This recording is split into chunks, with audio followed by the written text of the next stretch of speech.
नमस्कार दोस्तों, मैं प्राध्यापक बहिरम देवेंद्र, हिंदी विभाग, रयत शिक्षण संस्था का महाराजा जीवाजीराव शिंदे महाविद्यालय श्रीगोंदा, आप सभी लोगों का आज के पाठ में स्वागत करता हूं।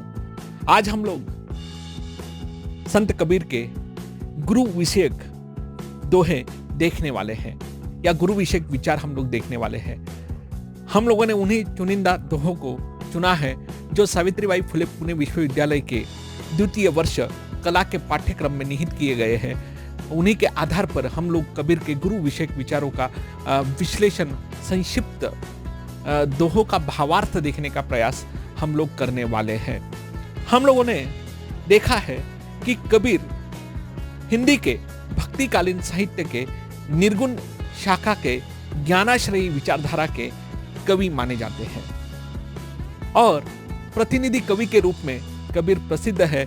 कबीर एक समाज सुधारक है, क्रांतिकारक है, ये सारी बातें हम लोग जानते हैं। लेकिन कबीर ने अपने बीजक ग्रंथ में या कबीर के जो विचार है गुरु विषय, गुरु का जो सम्मान है वो बहुत महत्वपूर्ण है। सबसे पहले ईश्वर से भी अधिक महत्व कबीर ने गुरु को दिया है। कबीर गुरु के अंधभक्त भी नहीं है। वे गुरु के बारे में या गुरु को जितना सम्मान देते हैं वे हमें यह भी संदेश देते हैं कि गुरु कैसा होना चाहिए, इसका भी ज्ञान हमें अपने विचारों में देते हैं।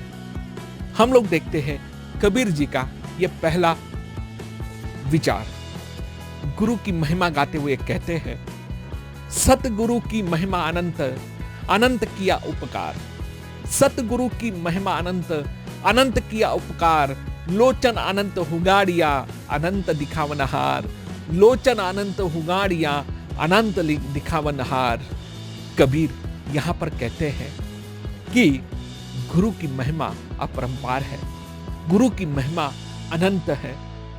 लेकिन वे आगे कहते हैं कि हमें गुरु ने जो मार्ग दिखाया वह कैसा था। ज्ञान के आलोक से संपन्न सद्गुरु की महिमा असीमित है। ज्ञान के आलोक से संपन्न सद्गुरु की महिमा असीमित है। उन्होंने मेरा जो उपकार किया है वह भी असीम है, मुझ पर जो उपकार किया है वह भी असीम है। गुरु ने मेरे अपार शक्ति संपन्न ज्ञान चक्षु का उद्घाटन कर दिया, जिससे मैं परम तत्व का साक्षात्कार कर सका, जिससे मैं परम तत्व का साक्षात्कार कर सका। ईश्वरीय आलोक को दृश्य बनाने का श्रेय महागुरु को है, महान गुरु को है, ऐसा कबीर कहते हैं।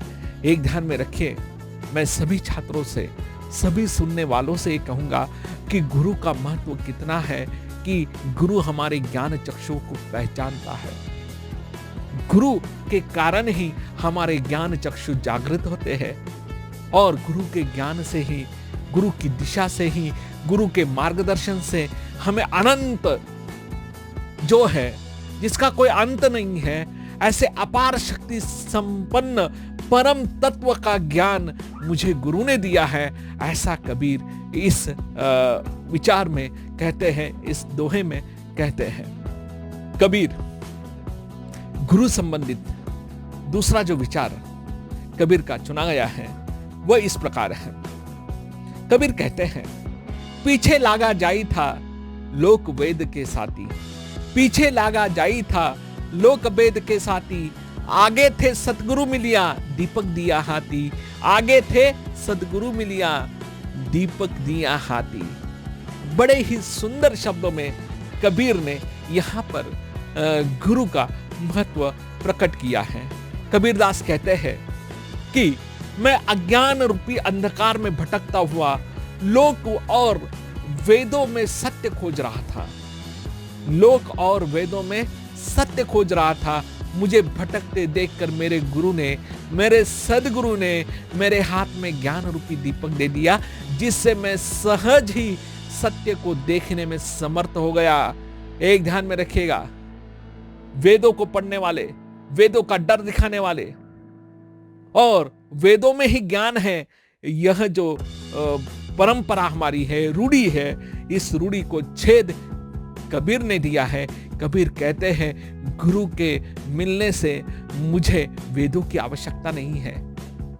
वे कहते हैं क्योंकि में लोग जैसे वेदों के साथ जाते थे, मैं भी वेदों में ही ज्ञान ढूंढने लगा। लेकिन गुरु ने कहा, ज्ञान रूपी दीपक मेरे हाथ में दिया, जिससे मैं सत्य की खोज करने के लिए लालायित हो उठा और मैं सत्य की खोज करने लगा। यह कबीर कहते हैं। एक ध्यान में रखिएगा, यहां पर कबीर के विचारों में बहुत बड़ी बात है। जैसे महाराष्ट्र के संत तुकाराम की वाणी में प्रखरता थी। संत तुकाराम के समकालीन जो उनके विरोधक थे, उन लोगों ने वेदों में ज्ञान खोजने की बात की ही, लेकिन संत तुकाराम ने प्रखर शब्दों में अपनी अभंगवाणी में अनेक बातें कही हैं। वैसे ही हमारे संत कबीर हैं, उन्होंने भी लोगों के सामने कह दिया कि आपको वेदों में ज्ञान ढूंढने की आवश्यकता नहीं है। संत ज्ञानेश्वर का भी हम लोग उदाहरण दे सकते हैं। हमें पता चलता है संत ज्ञानेश्वर ने तो एक भैंसे के मुख से मंत्र पढ़वाए थे। कहां वेदों की ओर चलते हैं। ये एक उदाहरण है कि आपको वेदों में, पुराणों में सत्य उद्घाटित नहीं हो सकता, तो सत्य व्यवहार में होता है और सद्गुरु हमें इसका मार्ग दिखाता है। ज्ञान का दीपक सद्गुरु हमें देता है, ऐसा कबीर इस विचार में कहते हैं। कबीर का अगला विचार जो हमें चुना गया है वह बहुत ही सुंदर है। एक ध्यान में रखिए, वर्तमान समय में यह दोहा बड़ा ही प्रासंगिक है।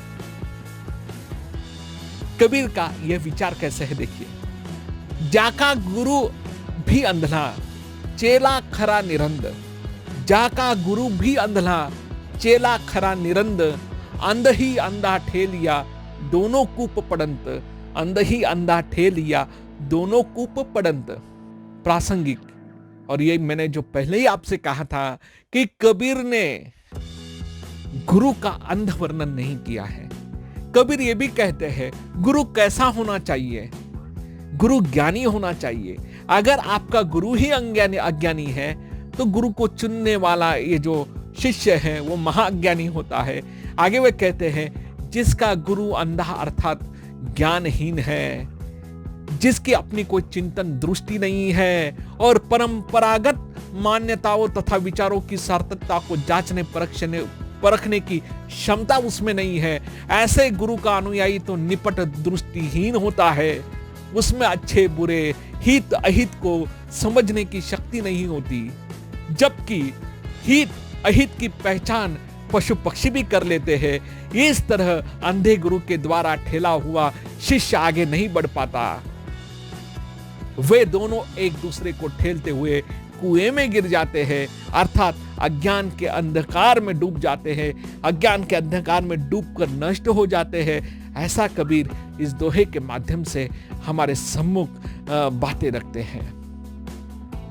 ये इसमें इस विचार में मैं तो यही कहूंगा कि जब आप लोग किसी पर अंधभक्ति करते हैं, किसी को आप लोग गुरु मानते हैं, अपनी प्रेरणा स्थान मानते हैं, तो सबसे पहले जांच परख लें कि गुरु भी ज्ञानी होना चाहिए, उसे ही आपको गुरु मानना है।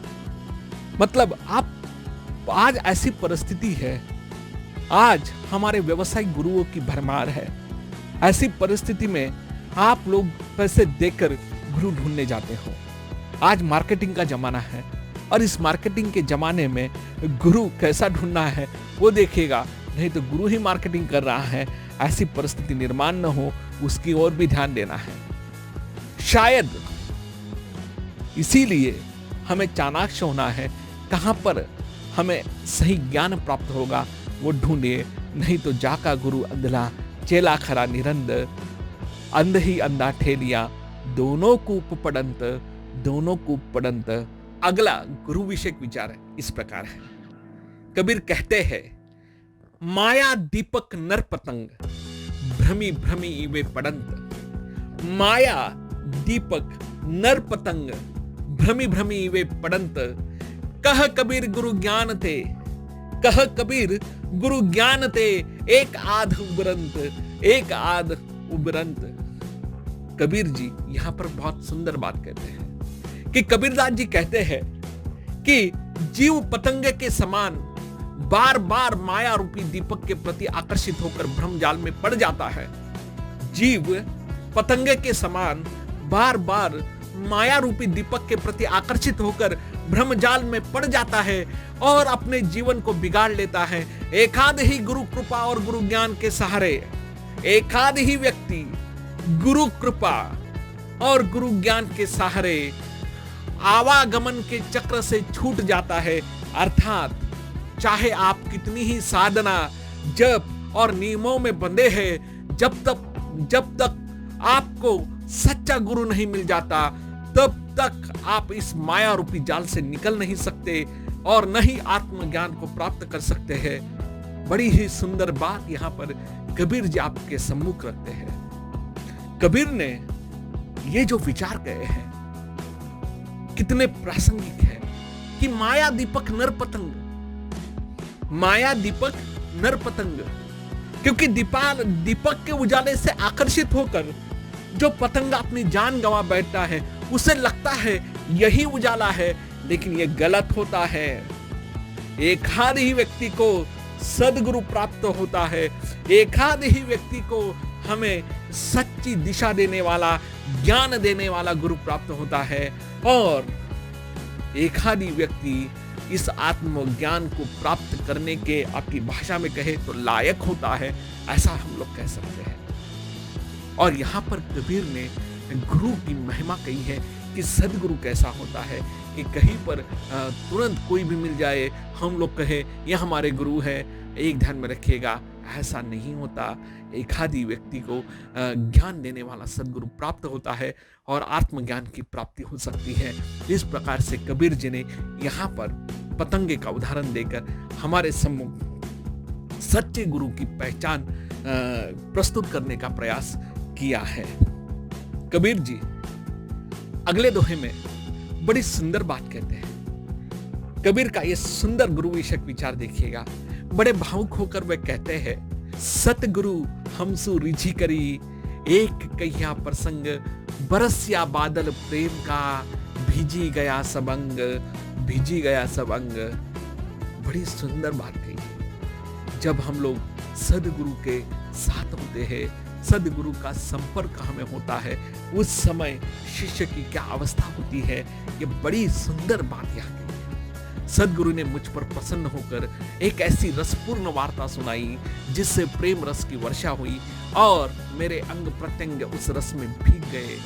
मतलब कबीर कहते हैं कि सदगुरु के साथ रहने से, सदगुरु जो हमें अनुभव देते हैं, हमें जो बातें कहते हैं और उन बातों में मुझे भिगा डाला, उन बातों ने मुझे भिगा डाला और प्रेम का बादल ऐसे बरसा कि उसमें मेरा अंग अंग भीग गया, मेरे विचार पूरे भीग गए। मतलब यहाँ पर कबीर कहते हैं सदगुरु का एक अच्छा विचार आपके तन मन को प्रफुल्लित कर देता है और आपको सकारात्मक दृष्टिकोण देता है। इस अर्थ में अंग अंग भिजी गया, वर्षा हुई, ये सारी बातें हम लोग ले सकते हैं। इस प्रकार हम लोगों ने आज के इस पाठ में कबीर के सदगुरु विषयक विचार जो है इसका संक्षिप्त भावार्थ देखने का प्रयास किया है। बड़े ही सुंदर पद्धति से कबीर ने सदगुरु की महिमा हमारे सम्मुख रखी है। सदगुरु कैसे होने चाहिए, सदगुरु का संपर्क कैसे होता है, सदगुरु के साथ रहने से, सत्संग करने से क्या लाभ होता है, ये सारी बातें कबीर जी ने अपने गुरु के विचारों के माध्यम से हमें कही है। आज के वीडियो में आप सभी लोगों से मैं विदा लेता हूँ। धन्यवाद। जय कर्मवीर।